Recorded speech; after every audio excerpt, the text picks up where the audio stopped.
Today. Great to have your company this Wednesday here on Money News. And it was a month ago that the sigh of relief was heard all around the country after the Reserve Bank cut official interest rates for the first time in almost 5 years. Finally, some of the cost of living pressures were starting to ease and the heat was coming out of prices and inflation as well as mortgage payments. And we will hear overnight what that US Fed is thinking about their interest rate decision as inflation pressures in America start to build, thanks to Donald Trump's tariffs. Our next RBA board meeting is not too far away either. Hopefully it's not going to be bad timing that the RBA board meeting next falls on April Fool's Day. But it was not out of the question that we could see at least 2 more rate cuts. They could happen later in the year, though. We might have to be patient, Grasshopper. And while those currently holding a mortgage were the biggest winners from the most recent cut, property investors are also set to benefit from rate cuts. Now, according to CoreLogic, about 20% of Australians, about 2.3 million of us, currently have an investment property. And it is a good option, particularly the way market values have soared over the past 20 years. So should we expect another rate-cutting cycle to drive another wave of property investment? This segment is brought to you by Century 21, global real estate leaders. Chairman and owner of Century 21 Australasia is Charles Tarby, and he is with me now in the studio. Charles, welcome to the show. Thank you very much, Deb. Lovely introduction. So 2.3 million of us have an investment property. Why do we love investing in property so much? Look, it's pretty hard to build wealth in most countries, so Australia is one of the easiest countries, if you like, to build wealth in. But quite honestly, unless you're in business, unless you've got some way of getting extraordinary cash flow, the best way to get a benefit is to own property. And look, in most cases, people can juggle it so that it pays for itself to some degree and they get tax benefits. There are a lot of reasons why it's easier to invest in property. Hard to get into, there's no question about that. But once you're in there, it gives you the opportunity to do a whole range of things. And I think people see it as massive security. And we are in a country that has the safest title, if you like, of ownership in the world. That's interesting. I didn't realise that we were up there in that category.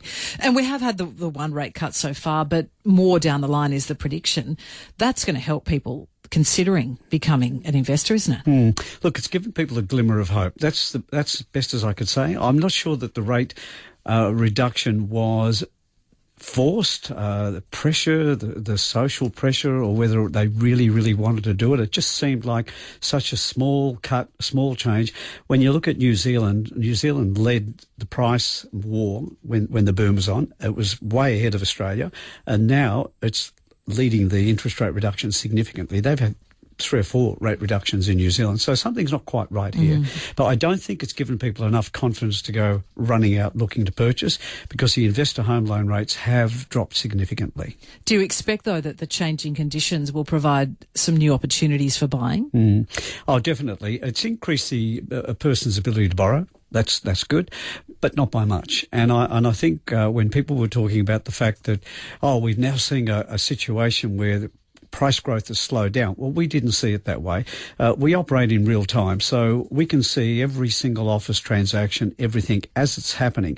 So where something might be reported from a historical perspective, even if it was last week or last month, we're seeing real time. And real time was telling us that property price movement on a downward trend was not going to happen. Is that right? And it hasn't. Now, all of a sudden, they've come out a month later and bang, we're back in there again. Yeah, because a lot of the data is rear view mirror stuff, isn't it? And you can see it in real time. We can see it in real time. Yeah, that's a big benefit.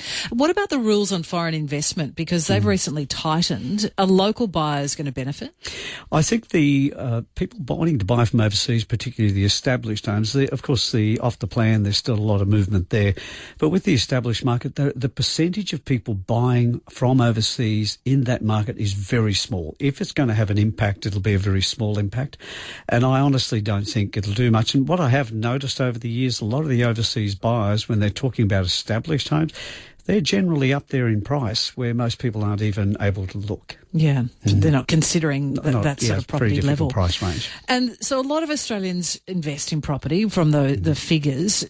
Has there been less activity in the market in recent years than we have had in the past? For investors? Yes. They're slowing down because we looked at the stats going back to June of last year, and the investors were on a really high ride of purchasing property or getting loans, and it almost fell off a cliff.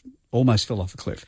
And it's only just starting to come back, but it is nowhere near where it was back in June last year. So the investors, I think, are also a little bit cautious, but you have a lot of investors who took fixed loans, so they're still sitting there with product that's not going to give them any benefit with rate reductions. Because that's the thing, you know, you've got to factor in the changes, the variable, the fixed rate loans. There's been a lot of difference between those two. And Deb, as you know, not every bank passes things on. They fell over themselves to pass this cut on. But you still, in some cases, if you're an owner, a business owner, or with a bank, you still generally will have to ring them and say, hey, am I getting that reduction for my business loan or something of that nature? It's so annoying that you have to do that. Very much so, because it goes up straight away, doesn't it? Yeah, of course.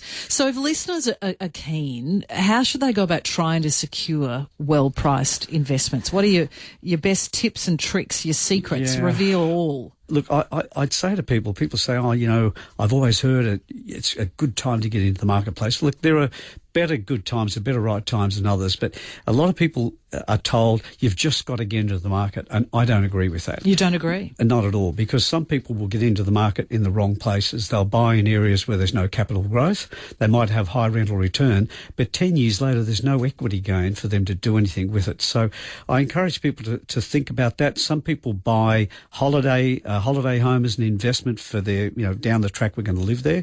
The first area that crashes generally, apart from the top end, is discretionary spending. And so if they need to sell, now their investment is going down in price. So I'd say to people, just keep away from that sort of decision and make sure there's a strong balance between capital growth and rental return.